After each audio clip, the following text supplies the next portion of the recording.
Hello வணக்கம் and welcome to ஜீனேஸ் பார்வை. இன்னைக்கு நான் எந்த டாபிக் கூட வந்திருக்கேன் அப்படின்னா நேட்டிவ் அமெரிக்கன்ஸை பத்தி தான் நான் இன்னைக்கு பேச போறேன். ஸோ வீடியோக்குள்ள போலாமா?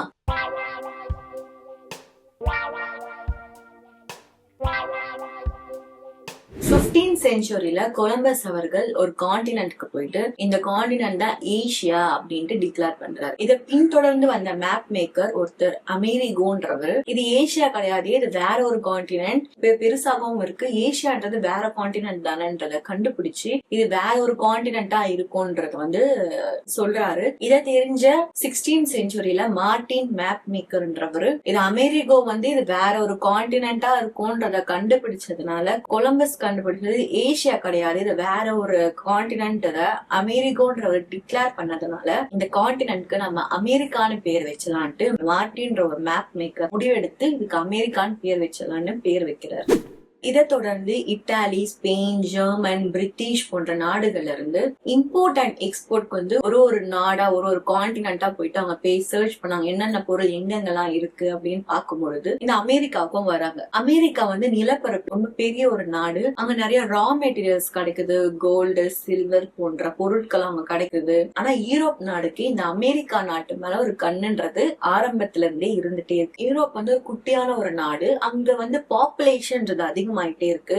சோ இவங்க என்ன திட்டமிடுறாங்கன்னா நம்மளாம் போய் அமெரிக்கால போய் செட்டில் ஆகலான்ற ஒரு பிளானுக்கு வராங்க. ஏன்னா யூரோப்பை விட அமெரிக்கா 4 மடங்கு பெரிய கண்ட்ரி. நார்த் அமெரிக்கா, சவுத் அமெரிக்கான்னு 2 பிரிவினை கொண்ட ஒரு நாடு தான் அமெரிக்கா. சோ இவங்க என்ன திட்டமிடுறாங்கன்னா நம்ம அங்க இம்போர்ட் அண்ட் எக்ஸ்போர்ட்க்கும் நமக்கு வசதியா இருக்கும், அங்க நிறைய பொருட்களும் இருக்கு, அங்க நிலப்பரப்பு ஜாஸ்தியாவும் இருக்கு, அங்க மக்கள் தொகை கம்மியாவும் இருக்கு, நம்ம அங்க போய் செட்டில் ஆயிட்டா நமக்கு ரொம்ப யூஸ்ஃபுல்லா இருக்கும்ன்றது ஒரு பிளான் போட்டு அமெரிக்காவுக்கு போறாங்க. அவங்க அங்க போய் தங்க மட்டும் செய்யறாங்களா, வாழ மட்டும் செய்யறாங்களான்னா கிடையாது. அவங்களோட அதிகாரம்ன்றது நாளுக்கு நாள் கூடிக்கிட்டே இருக்கு. நேட்டிவ் அமெரிக்கன்ஸ் ஒரு அடிமையாகவே யூரோப்பியன் மக்கள் வச்சிட்டு இருந்தாங்க. நேட்டிவ் அமெரிக்கன்ஸ்கே தெரியாம அவங்களுடைய சொந்த நிலத்தை யூரோப்பியன் மக்கள் கைப்பற்றதுக்கும் திட்டமிட்டாங்க, கைப்பற்றவும் செஞ்சாங்க. வெறும் நிலத்தை மட்டும் தான் எடுத்தாங்களான்னா கிடையாது. அந்த பீரியட் தான் கிறிஸ்டியானிட்டின்றது ஒரு நாடுலயும் கொஞ்சம் கொஞ்சமா ஸ்ப்ரெட் ஆக ஆரம்பிச்சுட்டே இருந்துச்சு. ஒரு பிரேயர் மீட்டிங்கோ சர்ச்சுக்கோ இதை வச்சு வர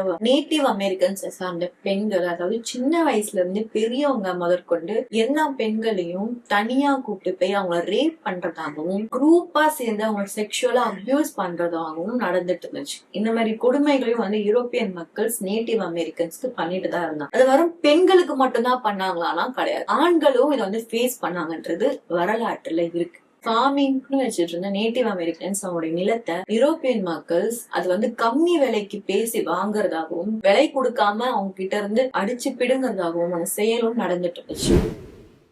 இது எப்படி யூரோப்பியன் மக்கள் ஃபுல்லா கைப்பற்றுறாங்க அப்படின்னா, ஃபர்ஸ்ட் ஒரு சிட்டில நீ இந்த சிட்டிக்குள்ள வரக்கூடாது, நீ சிட்டில இருந்து வெளியே தான் இருக்கணும்ன்ற ஒரு ஆர்டர் போடுறாங்க. அப்புறம் கொஞ்சம் கொஞ்சமா ஒரு டிஸ்ட்ரிக்ட், அதுக்கப்புறமா கொஞ்சமா ஸ்டேட், அதுக்கப்புறமா நீ ஒரு ஊருக்குள்ளேயே வரக்கூடாது, நீங்க ஒரு மலைக்குள்ளேயும் ஒரு காட்டுக்குள்ளேயும் தான் நீங்க இருக்கணும்ன்ற ஒரு ஆர்டரை பாஸ் பண்றாங்க. இவங்க என்னதான் கொடுமை பண்ணாலும், செக்ஷுவல் வயலன்ஸ் பண்ணாலுமே தங்களுடைய மொழிக்காகவும் தங்களுடைய மண்ணுக்காகவும் ஒரு ஆர்டர் யூரோப்பியன் மக்கள் பாஸ் பண்ணும் போதும் அது அகெயின்ஸ்டா இருந்து இது எதுக்கு ஏன்னு கேள்வி கேட்டுட்டே இருந்தாங்க நேட்டிவ் அமெரிக்கன்ஸ். என்ன ஒரு டிராபேக்கா அவங்க கிட்ட இருந்துச்சு அப்படின்னா, இந்த மாதிரி கடல் கடந்து நாடெல்லாம் தாண்டி யூரோப்பியன் மக்கள், பிரிட்டிஷ் அவங்க எல்லாம் நாடுக்குள்ள வரும்போது நிறைய டிசீஸையும் கொண்டு வந்துட்டாங்க. இந்த டிசீஸ் நேட்டிவ் அமெரிக்கன்ஸுக்கும் ஸ்ப்ரெட் ஆக ஆரம்பிச்சிச்சு. மரணம்ன்றது ஏற்பட்டது, அவங்களுடைய எண்ணிக்கைன்றது நாளுக்கு நாள் குறைய ஸ்டார்ட் ஆயிட்டே ஆரம்பிச்சிச்சு. இந்த ஒரு விஷயமும் யூரோப்பியன் மக்கள்ஸ் நிறைய மாடர்னான ஒரு வெப்பன்ஸ் வச்சிருந்தாங்க. இந்த ஒரு 2 விஷயம் தான் நேட்டிவ் அமெரிக்கன்ஸ்க்கு ஒரு டிராபேக்கா